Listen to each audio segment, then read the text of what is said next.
Hello, everyone. I'm Butch Bakani from the UN Environment Program. Welcome to this session on the principles for stable insurance, harnessing insurance products and solutions for the UN Sustainable Development Goals. We have a really packed agenda, and we have an all-star lineup of speakers and companies from around the world. And it's Chris Bonnet from Allianz in Germany. We have Celine Subran from AXA in France. Then we have Cesar Mawangi in Isaiah Lyon in Kenya. And we have Janet O'Neill down under in Australia. And we also have Reto Schnarwiller back in Europe as a global reinsurer, Swiss Re. So we have 60 minutes to cover this topic. And in order not to waste time, I'll go straight into the discussion. I will share a few introductory slides for this session. And then we will go discussion after that all the way. So here are your speakers, and let's get straight into the discussion. So the past day on this global roundtable of UNFI, we've heard a lot of action by the financial sector, including insurance companies, on sustainability issues, be it climate change or biodiversity. The first day has largely focused on the role of the insurance industry as institutional investors. Today, we're going to focus on the core insurance business of the insurance industry, which is the left side of the triangle. For the insurance business, risk is the raw material. So this is what we're going to focus on today, the role of the insurance industry as a risk manager and as an insurer. And the topic today is about the UN Sustainable Development Goals. There's 17 goals out there, and if that's too many for you, you can summarize it in 7 words. That's prosperity for all on a healthy planet. And so a few months ago, when we did a joint global event with Swiss Re, we launched this global initiative of developing insurance sustainable development goals. This is what we believe is the most direct translation of the SDGs into insurance products and solutions terms. And this is what we're going to discuss today. Before we go into what each company is doing, I'm going to show what the initiative is all about. So we know that there are some issues out there because not many companies out there have systematically mapped their insurance products and solutions vis-a-vis the SDGs. Although that's happening right now, it still has to become an industry-wide practice. And there's still a lack of understanding on existing and new insurance products that need to be developed and be brought to scale vis-a-vis the SDGs. And then there's no global targets for the insurance industry vis-a-vis the SDGs. So when we launched this, we had early ideas of these are some of the global goals that we're thinking. What can the global insurance industry, in terms of products and solutions, target at the global level? So you see there agriculture, health, natural ecosystems, motor and property, different lines of insurance. And obviously health is a key topic right now with the pandemic, but climate and agriculture are very much related. Also with health, and as well was biodiversity and ecosystems out there. And so what we want to do with this initiative is to make sure that we have a systematic mapping of the insurance business with the SDGs. These SDGs are interrelated because they are economic, social, and environmental dimensions of sustainable development wired together. So we want to do these global goals, and to achieve those global insurance goals, we want to develop roadmaps for the insurance industry, enabling conditions necessary to achieve those goals. And at the company level, we want to be able to set targets at the company level so that insurance business is aligned with the SDGs. And then as with anything, we have to measure. And so we promoted this during the third Swiss Re event. We brought the agenda during Climate Week and the UN Biodiversity Summit. We had a leadership series, interviewed the Group CEO of Swiss Re, the chairman of AXA, the California Insurance Commissioner, and we brought this agenda of climate and biodiversity and the wider SDGs agenda into the mainstream in New York. And so now we are bringing it to the global roundtable. And even after this roundtable, we will be even more inclusive by doing a global consultation survey on this initiative. So that is the picture that we have right now. And also, I just wanted to tell everyone that we will have online polls. So it's on for those participating on the Attendify platform. You can vote on these questions, online polls throughout the session, and we'll summarize the results towards the end. So here's one question. How are companies using the SDGs in their core insurance business strategy? There are six options out there, from defining what stable insurance is to using it to market your products or steering your portfolio to support the SDGs. But answer it in the context of insurance business. Another question is, which do you think on the non-life side will offer the most promising business opportunities in the next 10 years to help achieve the SDGs? These are all different lines of insurance business. And on the life and health side, we also want you to vote on that. So that's ongoing for all participants. And that will not only inform the discussion today, it will also inform the TSI strategy on this initiative. So enough with the introduction. I will then now go straight into discussion. And here, let's hear from Chris Bonnet of Allianz in Germany, and hear what Allianz has to say on this topic about insurance and SDGs. Over to you, Chris. Thank you, Butch. Thank you for this introduction, and thank you also for hosting this event today. Very excited to speak here. And quickly from the Allianz side, how we look at this. So already many years ago, we've started something like Sustainable Solutions, which is basically mapping our products when it comes to social and environmental impact. So I would say broadly, this is of course something that is very much aligned with the SDGs, because here it's also about social aspect, it is about environmental aspects, but more implicitly, more explicitly than implicitly, we've looked also on the SDGs and had a look on how is that aligned with our strategy. Which of these SDGs really align with what we target as an insurance company? And there were basically four that came to the forefront, 1, 7, 8, and 13, for those that know all 17 by heart. So no poverty, clean energy, decent work and economic growth, and climate action. So that is broadly aligned with our strategy. We've linked this, and therefore also, let's say, the sustainable solutions in line with our strategy align with these four targets. More in detail, we started in 2016. We started to increasingly map also our portfolio, where relevant, and of course also taking other things into account, like our philanthropy and aspects like that, and came to a more detailed mapping. In 2018, we mapped together with an external provider, Truecost, and found out that besides these four SDGs, we also had like significant link to health and well-being, SDG number 3, and also partnerships. So in that sense, we've done this mapping, we've done this alignment.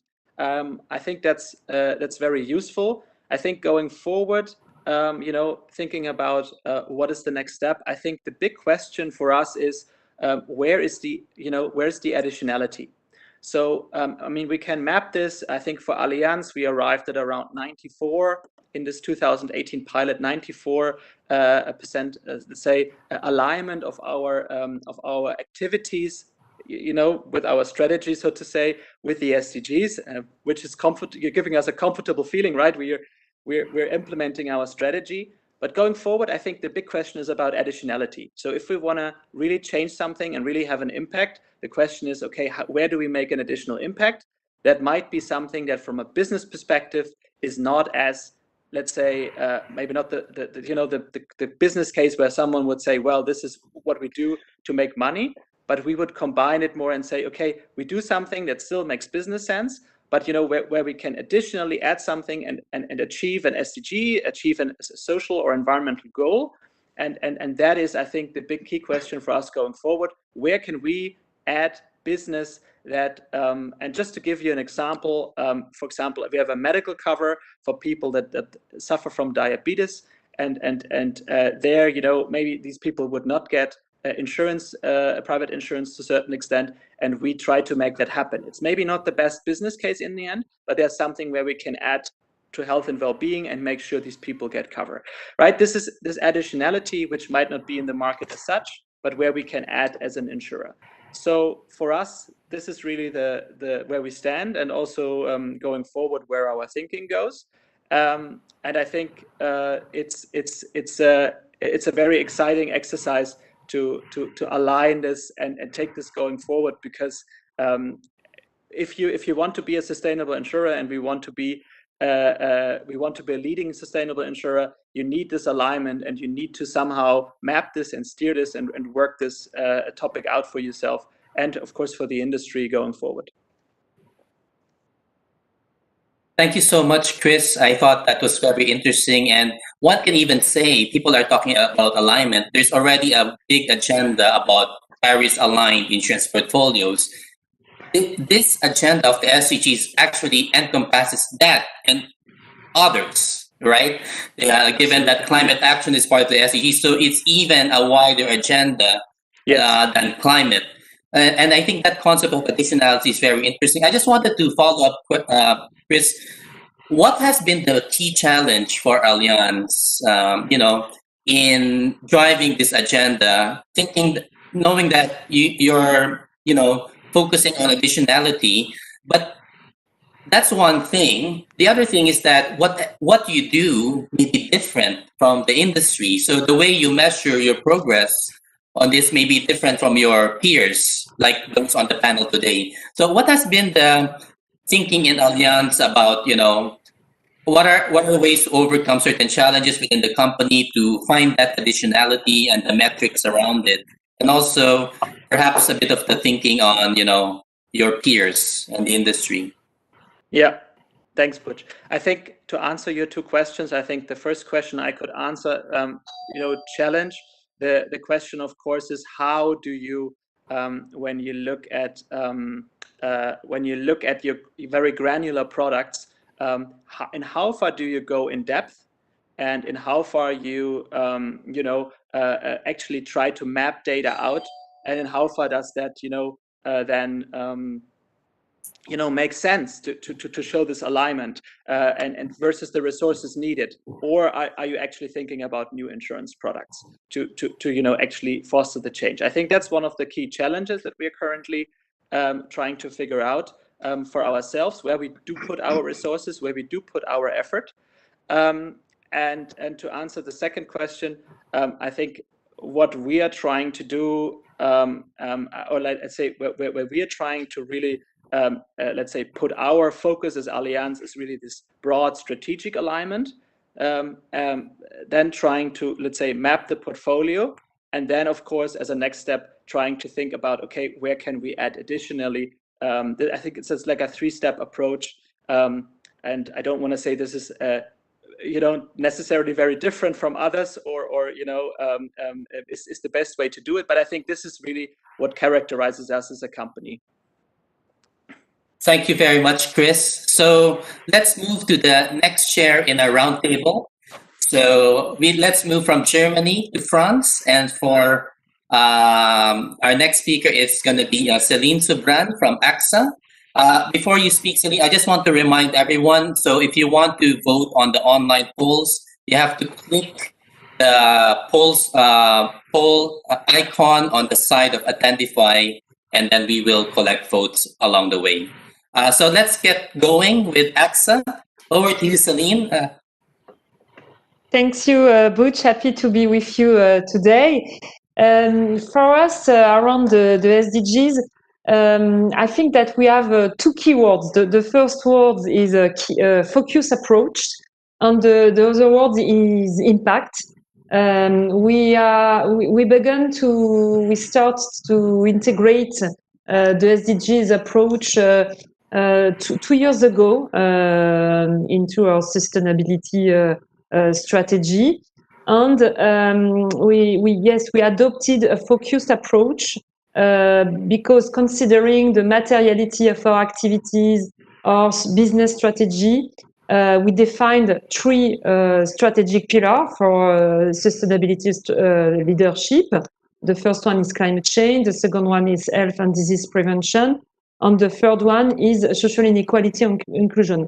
And behind that, considering this strategy, considering this materiality, and to be sure to have an impact, we have decided to focus on 8 SDGs, not to cover all the SDGs, but to focus to really have an impact, because for us, SDGs is really about targets, KPI, measurement, and impact. So that's why we prefer to be focused on only 8 SDGs, but to really contribute through targets and KPI.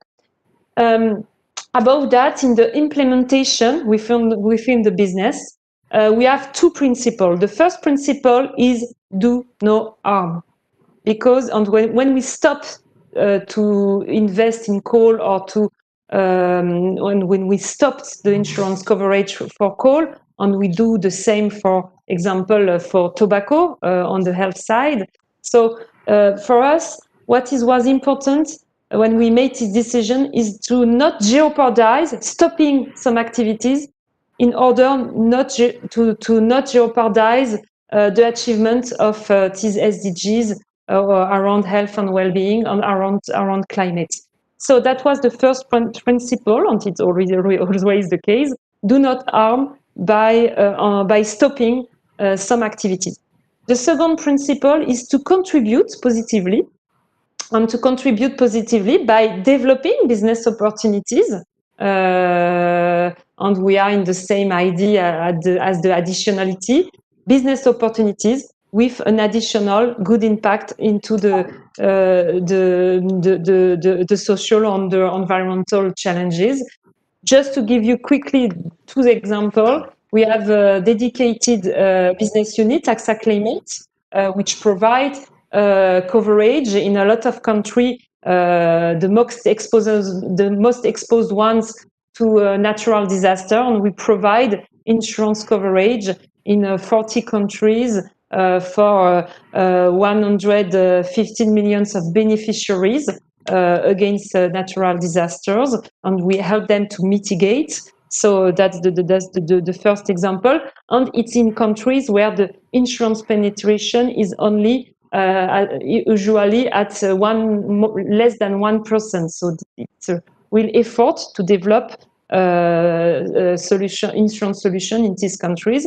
And the second example is our business unit, AXA Emerging Customers, which develop specific, affordable, and simple product for vulnerable communities. And we have now 18 million of clients. So that's how we can develop business units to contribute, to have a positive impact, and to contribute positively to these 8 SDGs.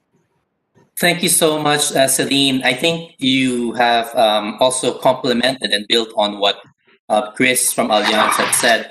I thought it was very interesting you mentioned inclusion and inequality side, because for those who are not aware, one of the underlying tenets of the SDGs is to leave no one behind. So as much as there is an environmental imperative and a development imperative, there is definitely a social imperative embedded in the SDGs. And I thought your talking about targets and KPIs is basically, in addition to additionality that you and Chris had mentioned, basically it's an effort, I guess, in my interpretation, to avoid an SDG washing exercise and really be able to measure progress. I wanted to ask you on one of your principles, and this is do no harm. And arguably, one can say this might be the most difficult, right? Because one can always talk about insurance products and solutions and opportunities, but how do you ensure that any insurance activity does not harm the environment or violate human rights. What has been the experience in AXA about the do no harm agenda? How have you been able to do this? Because it seems to be a foundation for you to go on forward, is to get that sorted first.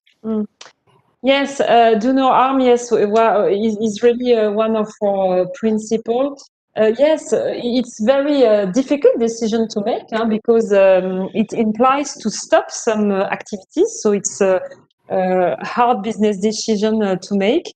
But yes, for us, in a lot of cases, is what a way to solve some paradox between the two sides of our balance sheet too. Because in one side, for example, the coal activities in the short term provide some revenue through insurance premium or through investment. But on the other side of the balance sheet, we all know that the climate change increase the level on the frequency, on the severity of natural disaster. So we lost money on the other side. So I think at the end, it's also a good, it's business for good, but also a good business, but in a more long-term vision. So I think it's the trade-off between short-term and long-term vision on the two sides of the balance sheet. Thank you, Celine. So I think this long-term thinking is what is reinforcing the conviction of AXA on the do no harm. And so if I summarize that, it's no pain, no gain, but you also need to go long-term. So thank you very much. Let's go to Africa and Kenya. And we have Caesar, who's the CEO of Isaiah Lion in Kenya. Caesar, please give us a picture on, what's the perspective there in Kenya and the SDGs. Thank you. Thank you, Butch, and it's a pleasure to be within this panel. The first thing I just want to mention, the SDGs very much speak to the situation we face here in the African continent. When you look at SDG number 1, which talks about no poverty, and SDG number 2, which talks about zero hunger, these are real issues, and they are illustrated by some very unfortunate difficulties that people face, which result in, for example, attempts for illegal immigration across the Mediterranean, etc., etc. So these are things that we experience here. And arising out of this realization, we as a company have really taken a long-term view where our vision and mission talks about enabling people in the continent, or enabling people in the countries that we operate to protect their wealth and to be able to grow their wealth so that they don't get into that situation of desperate poverty where many are. So that is our driving force, the reason why we do what we do. And in that regard, we then have established a very long-term view. And the first thing that we have set out to do really as a business is we are the first insurance group in the region, East and Central Africa, to subscribe to the principles of sustainable insurance, because we recognize that is the agenda that is being set by the PSI, and the work that is being done there is a long-term view of improving the world through the businesses that we do. The second thing we have done is we then look at our own business practices.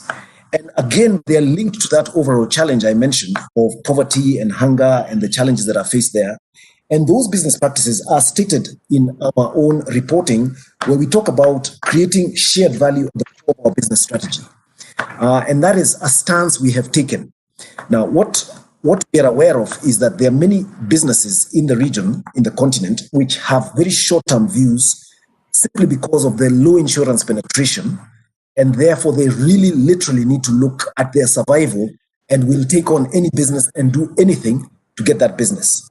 So we have also taken in this regard a very ethical stance in terms of how we obtain business and how we price our products. There's a great deal of undercutting in the continent, and we have gone totally against that because it is not sustainable. So we price our products according to the risk. In the process, we may have a bit more expensive premiums, but we know we are sustainable. And because we are then able to honor our claims, we have a long-term survival possibility compared to others.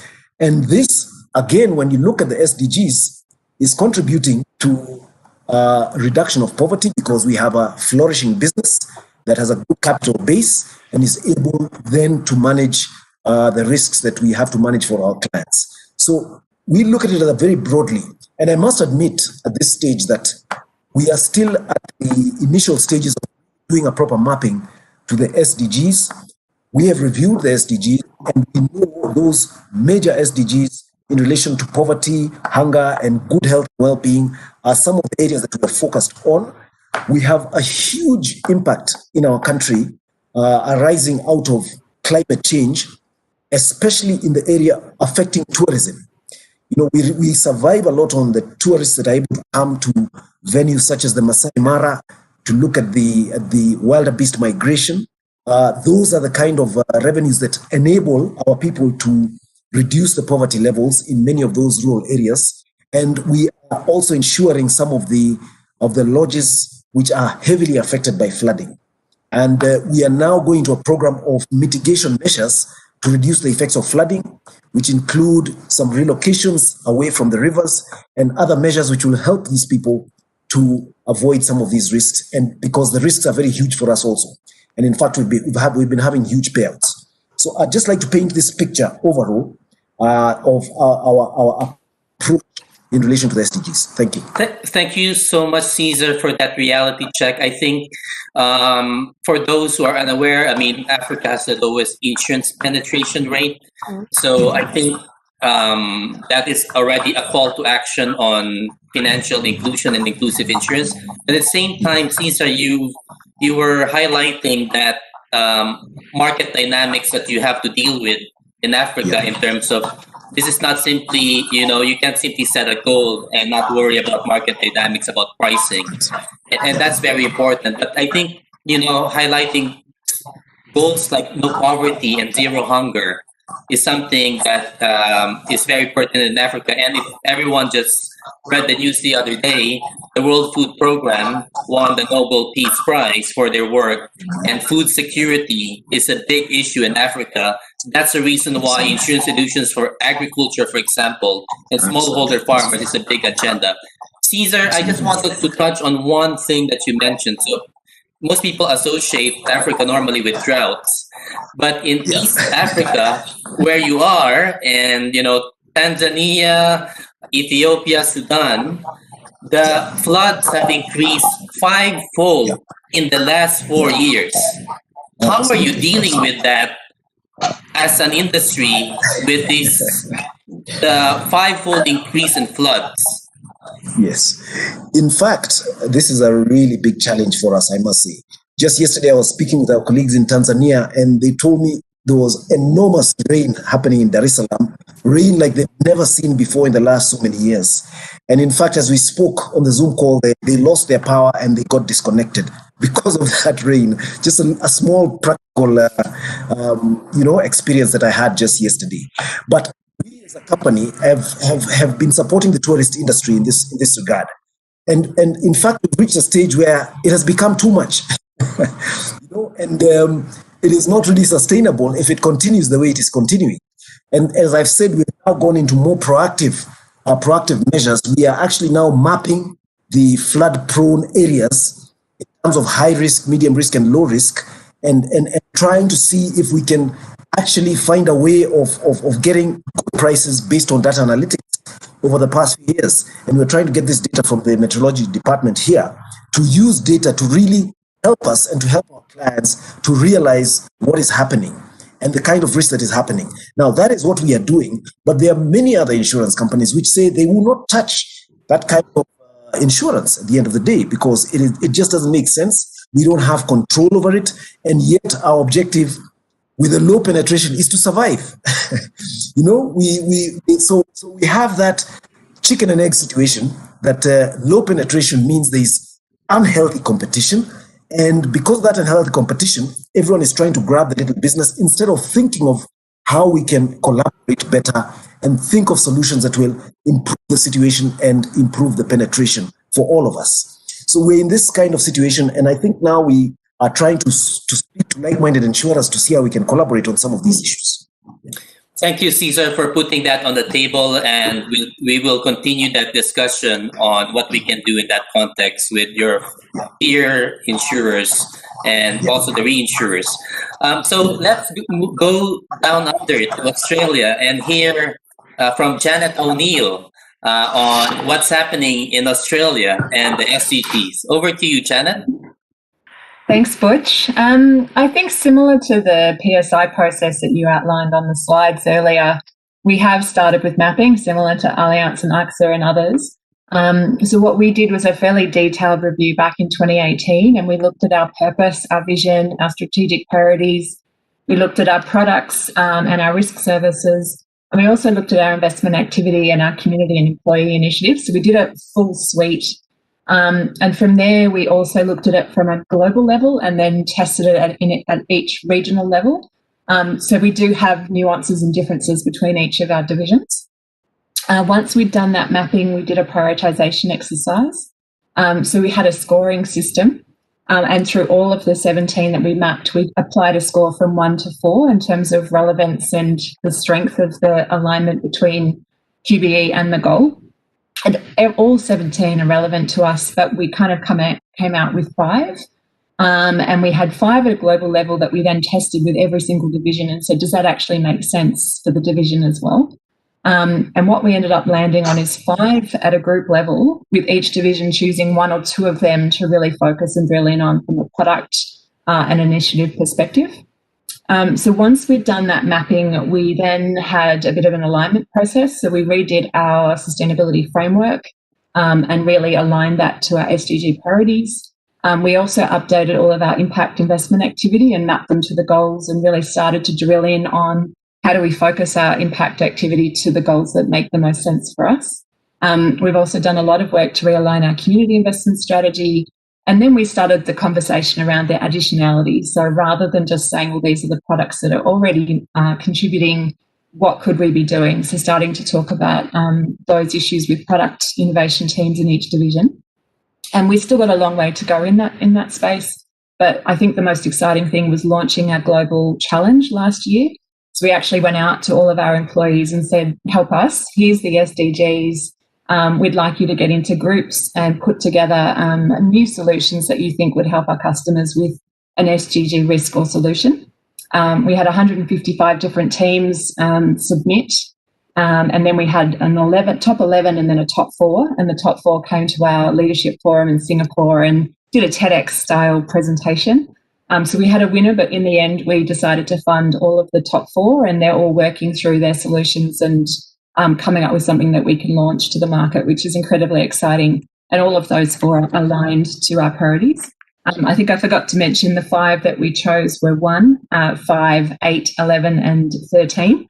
So I'm not sure if everyone remembers their SDGs, but no poverty, which is mostly aligned to Australian business, which is more retail focused. 5, which is diversity and inclusion. 8, which is decent work, 11, which is sustainable cities and communities, and 13, which is climate action. And another thing we've just done recently over the last 2 months is remap, is just making sure with everything that's happening with COVID this year that we do still have the right focus. And one thing we are questioning is 5 the right one for us, or should we look more at 10, which is more about social inclusion and not just the gender question. So we probably will switch from 5 to 10, which will include 5 anyway. So from there, I think the other thing that we've really started to do is the goals. And again, I'm really interested in the work that the PSI is doing and how we can have a global insurance conversation on how to set goals and targets. But we certainly have developed a sustainability scorecard.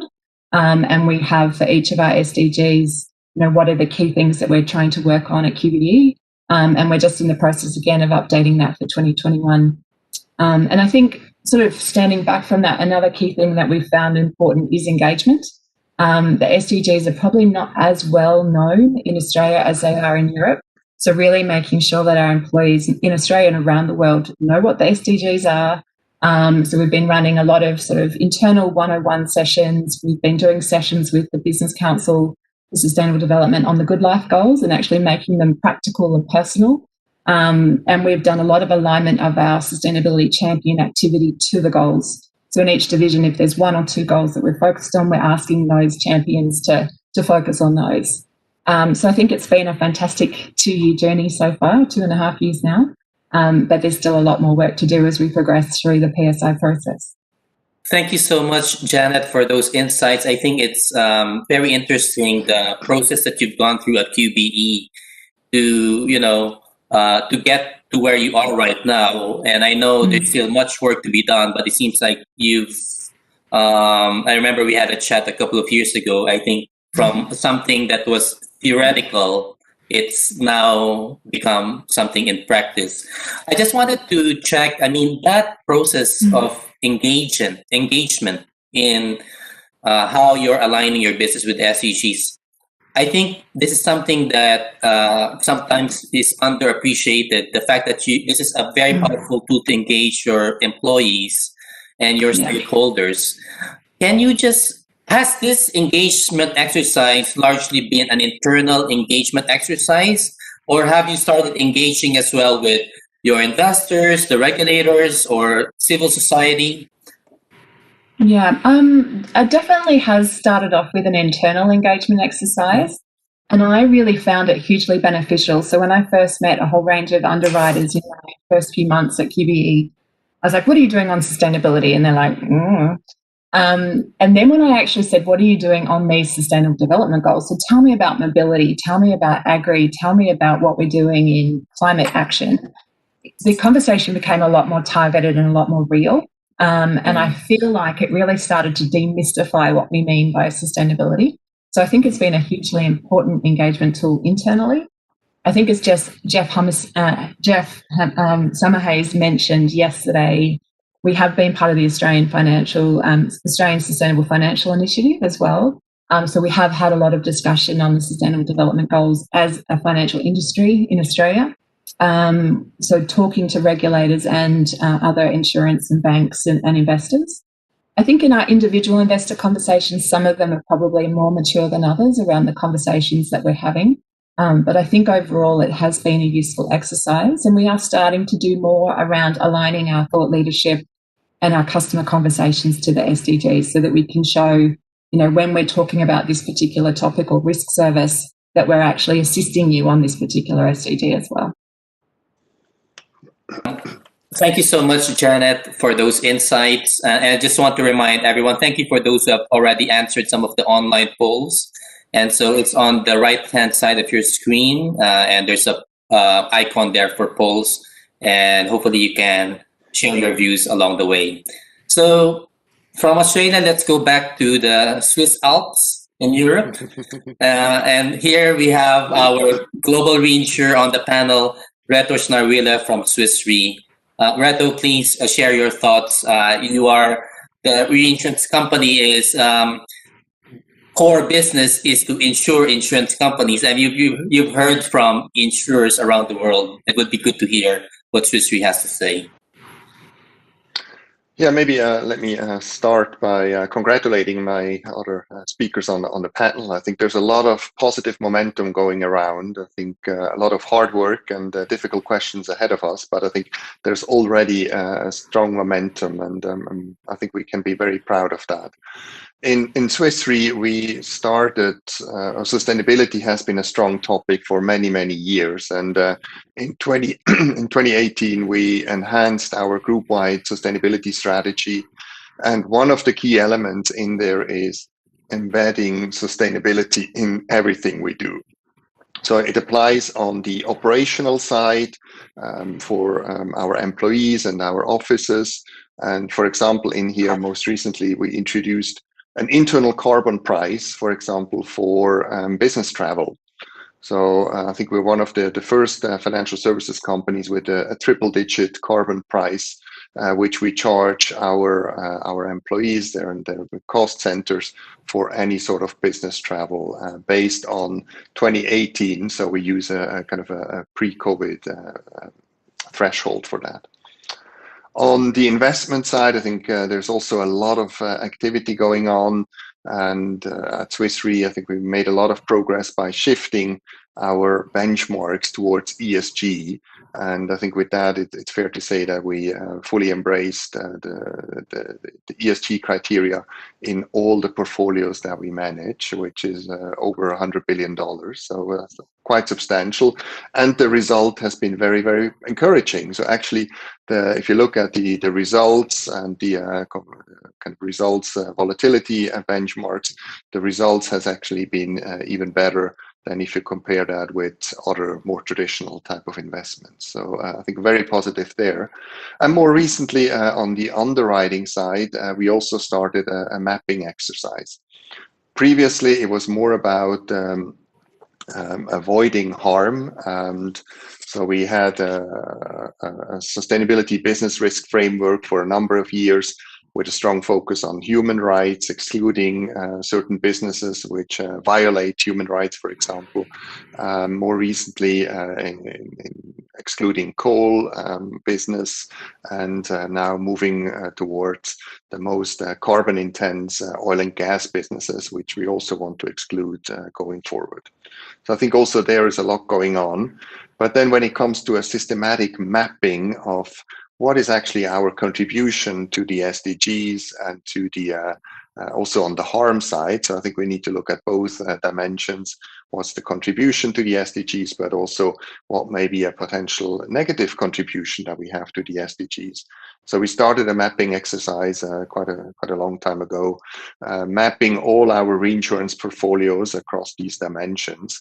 And this is ongoing, and we think it's a learning opportunity, not only for Swiss Re, but also for the entire industry. And that's why we teamed up with Butch and the PSI to really think about how can we develop an industry-wide standard in terms of mapping and assessing the sustainability of our portfolios, use that as a benchmark, as a baseline for our contribution, and with that set the basis then for industry-wide and company-wide targets around sustainability.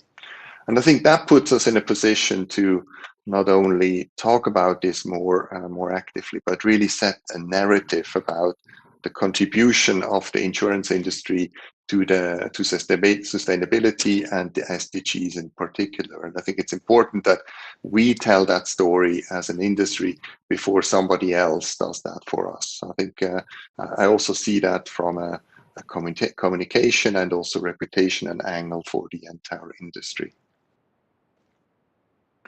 And keep in mind, I think the insurance industry has a strong role to play on the investment side, but also on the underwriting side. If you keep in mind that the insurance industry pays out claims above $4.5 trillion, which is more than 5% of global GDP. So I think we have a massive lever here. And if we can move that more towards SDGs and kind of use this as a more positive contribution to the SDGs, then I think the world will be in better shape in 10 years. Thank you so much, Reto, for those insights. Let's stick to this concept of alignment. And you mentioned a very comprehensive strategy for Swiss Re, as with your peers, that you're looking at this from your own sustainability footprint, your underwriting footprint, and your investment footprint.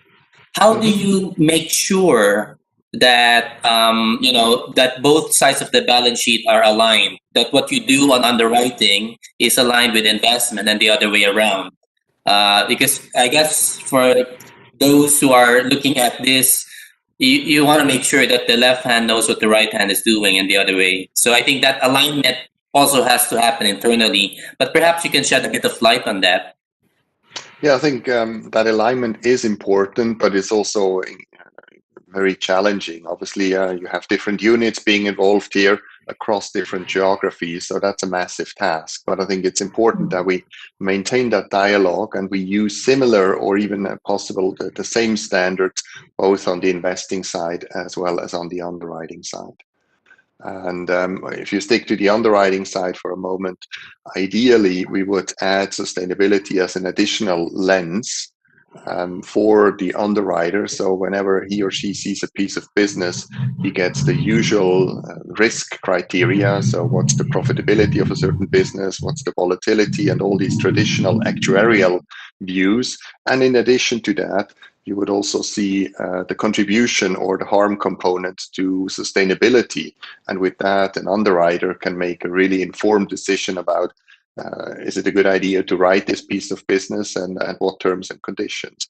So that's the long-term goal that we should have, that we add sustainability as an additional lens to judge and assess the viability of a certain business or product. Yeah, but that's still a long way to go. And similar on the investing side, that we have this transparency on not only on risk and return criteria, but that we immediately have also a sustainability component when it comes to the investing side. Thank you so much, Reto. And so we have 15 minutes left, and I just want to make sure that we exercise Swiss punctuality because we will be ending at 1 p.m. sharp. So I want to make sure that we have a chance to share our final thoughts. So let's go back to the start and to the speakers and let everyone have one last shot. What are the key steps that you think is needed to really drive this agenda forward about insurance products and solutions being harnessed for the SDGs? And you've had the benefit of hearing from each other as well. And I think taking all of that into account and active listening, that I think, would be good to hear thoughts from you. Let's start with Allianz again. Chris, having heard what you've heard, what do you think are really important things to consider as we take this SDG alignment journey forward? Yeah, thanks, Butch. I think one topic that came back a lot is that we need to be at some level aligned in the industry. So I think it's very good that the PSI picked this up and that we have this discussion. I think that's very valuable because everyone started somewhere. There's different challenges, different business models. We may have chosen different strategies and focus areas. That's absolutely correct. But I think we need some kind of common understanding. That is for sure. At the same time, I also think we need maybe, when you have different, for example, geographical focus of companies, when you have maybe slightly different business models, you have insurers, reinsurers, you, of course, things can also be different if there's a good reason why there's different. So different. So I think that's the first point that would come to mind. And I think secondly, I think Reto, talked about this huge sum of money that is paid out, and I think this is exactly the lever that we need. So I think when we talk about impact on the SDGs, we also should look at our underwriting, we should look at investments, but also the claims that are paid out. For example, Allianz, we have one policy type where we in the motor fleet, we stimulate customers to use used parts, right, which is more sustainable. But so also in claims, you can have this impact, and that would be the two thoughts from my side. So look at the whole business model of an insurer. Thank you so much, Chris. So there's really a lot to unpack in this agenda. So it's not simply an asset agenda. It's not only an underwriting and product agenda and de-risking agenda. It's also a claims agenda, as you said. So over to you, Celine, AXA.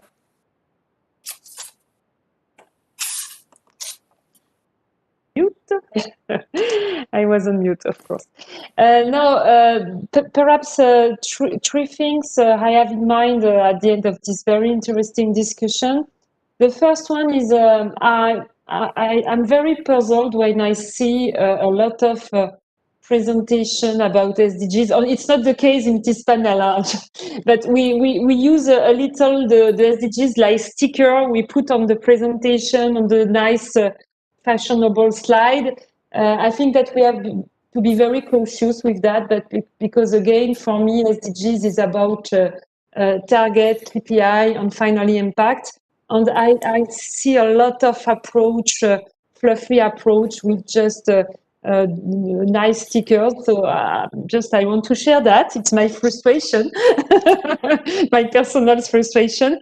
The second challenge, I think that we have all yes, big on the journey, but the question is how we scale it at with a broader scope on the approach we have on the SDGs, and that's why I think that the initiative from the UNPSI will be very helpful to have to scale it up really.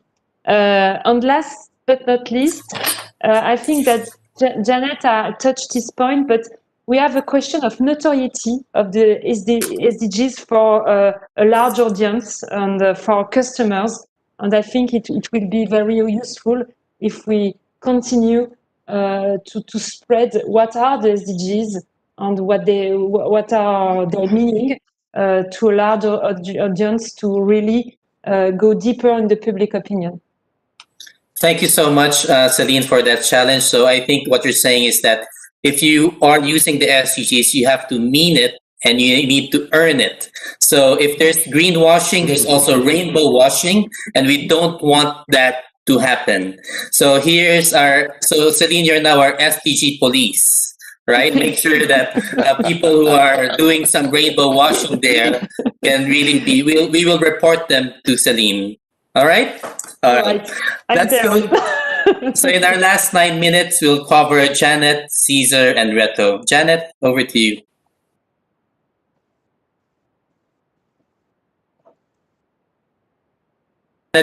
Janet, you're on mute. Yeah. Can you hear me now? Yeah. Sorry. Yeah, I think definitely the focus on a consistent measurement framework, which the PSI has as part of its objectives, and working on that as an industry. I echo the sentiment around the full business model approach, and I think that's what we've really been trying to do. I think we derive more revenue from our investment activity than our underwriting activity, so it's important that we get that balance between the two and look at how we can do no harm and have more impact and additionality through our whole business.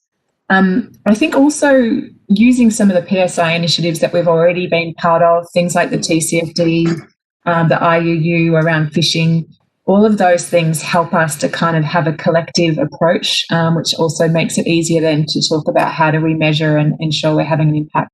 They're probably my main things. Thanks so much, Janet. And this is what I'm sensing also with our discussion and what we've experienced time and again in the PSI, that the process towards achieving a consensus is really an iterative and consultative process, where even on this panel, we have been asking each other questions and learning from each other in order to see what's most effective and efficient out there. Cesar?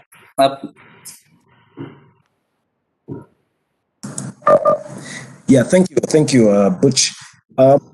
I want to just mention from listening to everybody, it looks like there is what I would call alignment necessary at two different levels. Number one, alignment is what I would call the